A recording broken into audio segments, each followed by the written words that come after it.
সবাই ভালো থেকো। আমি আমলকির আচার করছি, কেননা সারাদিনে টাইম পাই না তো, তাই সিদ্ধ করে এই ঝাঁঝরাতে জলটা ঝরতে দিলাম। এবার খোয়াগুলো ছাড়াই, এবার মশলা করব। মশলা কী কী দেবো সেটা দেখাবো। সিদ্ধ করে ছাড়িয়ে রেখেছিলাম, এখন টাইম হলো। এই যে মশলাগুলো দেব, এই যে গুড় দেব, আর পাঁচফোড়ন সম্বাদ দিয়ে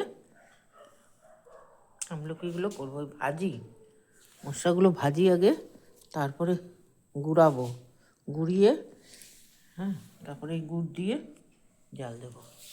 এবার কড়াই বসালাম, এই তেল দিচ্ছি,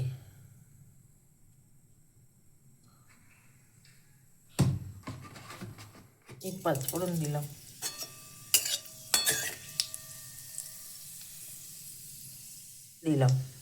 এবার আমলকি দেবো,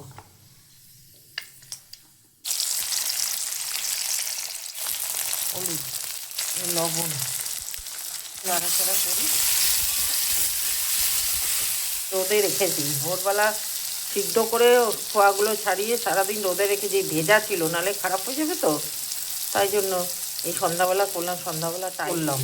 আর এগুলো রেখে দিলাম, দেখি এইটা কেমন হয়, তারপরে করবো। এগুলো ভাজা ভাজাটা করে নিই, দেবো, ভেজে নিই। এবার হয়ে গেছে ভাজাটা, এবার গুড় দেবো। এবার গুড় দিলাম, এই যে আচারটা ফুটছে, এই যে মশলা দিলাম, ভাজা মশলা,